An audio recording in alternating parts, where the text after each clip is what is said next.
정말 테슬라에 대한 평가 많죠. 국내에서 테슬라 모델 Y가 5월 수입차 판매 1등을 거둬 전기차와 수입차 시장 파란을 이끌고 있는 상황인데, 해외에서는 리콜 문제 등이 겹쳐서 테슬라 정말 문제 있다고 보는 시선도 있습니다. 우리는 정말 테슬라를 어떻게 봐야 할까요? 안녕하세요, 조조환입니다. 제가 테슬라 모델 3를 타게 된 지 거의 2달이 됐네요. 전반적으로 차량에 대한 불만은 거의 없습니다. 뒷좌석 오른편 고무 몰딩 소리로 인한 불편함은 한때 있었지만 제가 정말 차를 잘 샀다는 생각이 듭니다. 저는 차량 안에서 주로 작업도 하고 여유를 즐길 때도 있고, 심지어 밥도 먹고 또 영상 원고를 작성하기도 하죠. 전기차다 보니 이전 차량에 비해 좀 더 효율적으로 업무를 할 수 있는 분위기입니다.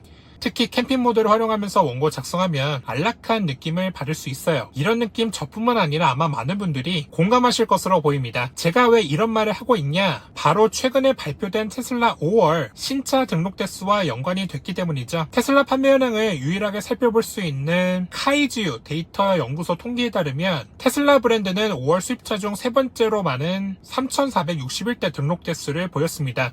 이 중 테슬라 모델 Y가 3,328대가 등록돼 수입 차량 모델 5월 신규 등록 대수 1위를 보였습니다. 정말 대단하죠. 최근에 테슬라 코리아가 모델 Y 인도에 전념했죠. 직접 차량 수령하기 위해 목동에 있는 한 병원 주차장에 가는 분들도 있었고, 또 차량을 탁송을 통해 받으신 분들도 있을 겁니다. 물론 제 구독자분들도 모델 Y 받으셔서 정말 기분이 좋으셨을 겁니다. 모델 Y 롱레인지 이상 트림부터는 6천만 원인 초과대 정부의 100% 보조금 혜택을 직접적으로 받지 못해 판매가 저조할 것이다, 이런 회의적인 시각이 가득했는데, 막상 뚜껑을 열어보니 보조금 자체가 판매를 막지 못했습니다. 전기차를 좀 더 효율적으로 오래 타고 싶은 소비자들의 심리가 반영된 것도 있고요. 테슬라의 꾸준한 OTA 소프트웨어 업데이트와 시간이 흐르면서 발전해가는 주행보조 성능 등이 테슬라 차량을 구매하는 원동력이 됐을 것으로 보입니다. 모델 Y는 특히나 모델 3보다 더 큰 차체를 가졌죠. 글래스 루프 장애물이 없어서 안락하다는 평가도 있고, 뒷좌석 착좌감이 모델 3보다 아주 좋은 편이라 캠핑을 좋아하시는 분들의 선택을 받았을 겁니다. 좀 있으면 모델 3 528km 주행거리 버전도 국내 고객 인도가 가능해져서 앞으로 테슬라 국내 판매가 어떻게 이뤄질지 제가 계속 지켜봐야 할 것 같다는 생각입니다. 이렇게 국내 시장에서는 테슬라 전기차 판매가 선전을 보이고 있지만, 해외에서는 테슬라에 대한 여러 가지 논란이 지속되고 있습니다. 대표적인 논란은 품질 이슈인데요. 해마다 계속 반복되는 테슬라만의 문제입니다. 볼트 조인 문제로 인해 최근 테슬라가 모델 3와 모델 Y 6천여 대를 리콜하는데, 미국에서 리콜을 진행하는 수준인 듯 합니다. 아직 오노인 제가 리콜 통지를 받지 않았고, 올해부터 인도되는 모델 3에도 특별한 이상이 있는지 구체적으로 밝혀진 것은 없습니다. 리콜이라는 것은 제조사가 자발적으로 비용을 들어 스스로 문제점을 고치거나 관계당국의 시정 조치를 직접적으로 받을 때 이루어지는 것인데요. 이번 리콜 같은 경우는 테슬라가 직접 나서는 겁니다. 테슬라 스스로 좀 더 품질 개선하겠다는 의지로 보는 시각이 생길 수 있지만, 그래도 우리가 좀 더 지켜봐야 할 것은 테슬라의 생산 시스템이죠. 좀 더 생산 과정에서 체계적인 품질 점검이 이루어져야 앞으로 전 세계 다양한 소비자들의 마음을 사로잡을 수 있다고 보여집니다. 일론 머스크 테슬라 CEO의 트위터가 테슬라 이미지에 상당한 영향을 미친다는 평가도 아주 많습니다.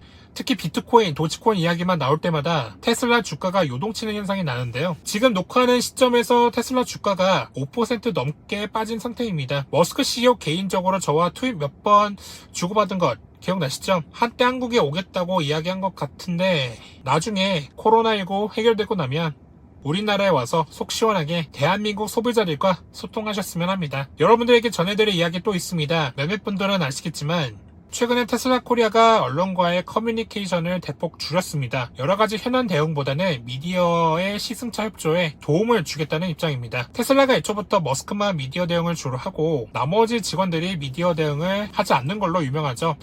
테슬라 코리아도 그 방침을 그대로 따르는 것이라고 생각하시면 되겠습니다. 그러면 테슬라의 문제가 더 커질 수 있다는 비판적인 시각이 나올 수 있겠지만, 회사 이미지 저하 방지를 위한 특단의 조치로 봐야 한다는 의견도 있습니다. 이 조치가 향후 테슬라 판매량에 어떤 영향을 미칠지 한번 지켜보시죠. 기자로서 할 수 있는 이야기는 여기서 끝났고, 제가 오너로서 테슬라 코리아에 하고 싶은 이야기 있습니다. 자율주행 데이터 공유 정책 조금 쉽게 두셨으면 합니다. 제가 며칠 전에 룸미러 위쪽 카메라 정체에 대해 여러분들에게 이야기해드린 적 기억이 나실 겁니다. 좀 있으면 소프트웨어 업데이트가 배포되는데, 룸미러 카메라가 실질적으로 운전자의 주행보조 패턴을 어떻게 감지하는지 사전에 정확한 한글 안내를 마련해야 한다고 봅니다. 지금 내용을 간단하게 살펴보면 테슬라는 기아의 차량이 보고하는 도로 구간 데이터를 사용하며 서비스 제공에 도움이 되는 이와 유사한 데이터를 당사에 제공하는 파트너들과 이 데이터를 공유할 수 있습니다. 이렇게 나와 있는데 도대체 자동차 기자인 제가 읽어봐도 무슨 내용인지 모르겠습니다. 파트너들이 도대체 누구인지 모르겠어요. 테슬라 주행보조 또는 자율주행 구현을 위한 여러 부품 업체들인지 모르겠습니다. 또 오타가 있어요. 실시간 교통상황, 내비게이션 데이터 이렇게 나와 있습니다. 조금만 더 한글 표현에 대해 고민을 직접적으로 해주셨으면 합니다. 네, 저는 조재환입니다. 오늘 주제는 어찌 보면 칭찬도 받고 욕도 먹는 테슬라의 현재 상황 요약해봤습니다. 테슬라를 타시는 분들이나 테슬라에 대해 궁금하신 분들이 계시다면 언제든지 댓글을 남겨주세요. 여러분들의 댓글이 제 큰 힘이 됩니다. 구독과 좋아요 부탁드리겠습니다. 또 만나요.